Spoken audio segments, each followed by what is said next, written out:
বাংলাদেশ জাতীয়তাবাদী দল জামালপুর জেলা শাখার সাবেক সহসভাপতি আনিসুর রহমান বিপ্লবের প্রথম মৃত্যুবার্ষিকী উপলক্ষে আজকের এই আলোচনা সভা এবং দোয়া মাহফিলের সংগ্রামী সভাপতি শহর বিএনপির সংগ্রামী সভাপতি জনাব লিয়াকত আলী, আমাদের মাঝে প্রধান অতিথি হিসেবে উপস্থিত আছেন জেলা বিএনপির সংগ্রামী সাধারণ সম্পাদক,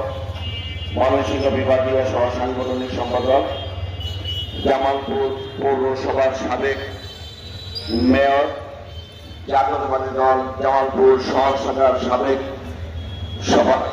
সভাপতি, আগামী জাতীয় সংসদ নির্বাচন যে ধানের শীষ প্রতীক নির্বাচন করবেন অ্যাডভোকেট ওয়ারিস সেলিম মামুন, উপস্থিত জেলা বিএনপি, শহর বিএনপি, থানা বিএনপি অঙ্গ সহযোগী সংগঠন, বিভিন্ন পর্যায়ের নেতৃবৃন্দ, ভাইয়েরা, আসসালামু আলাইকুম। আজকে আনিসুর রহমান বিপ্লব এর প্রথম মৃত্যুবার্ষিকী।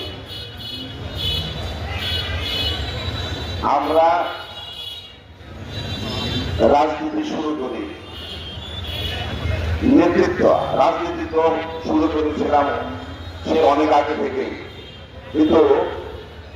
আনিসুর রহমান বিপ্লব সহ আমরা